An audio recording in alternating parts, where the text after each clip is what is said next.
શું બનાવો છો બેન? એ જો આ ઘરના લીંબુ ઉતર્યા છે, હા.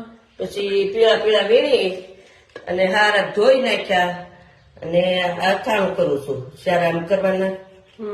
પછી હળદર ને મીઠું છે, ભેળવી આમ ભરી દેવાના. ભરીને પછી થોડાક દી ગળી જવા આવે ને તો એ થોડાક રાયના માથે કુરિયા નાખી દેવાના. એટલે માથે જે ઓલું કાળું પડ થાય ને ઈ નો થાય. ઈ ન થાય.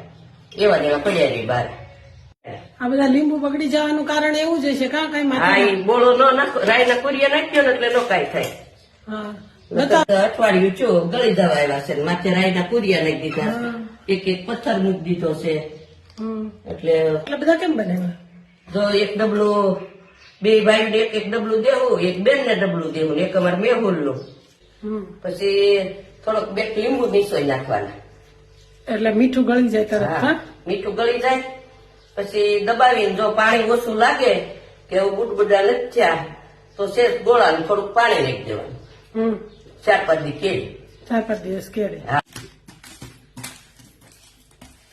યા. તૈયાર. હા. હવે ગળવા દેવાનું. અઠવાડિયું ગળવા દેવાનું ને? હા, અઠવાડિયું ગળવા દેવાના. પછી રાયના કુરિયા માથે નાખી દેવાના.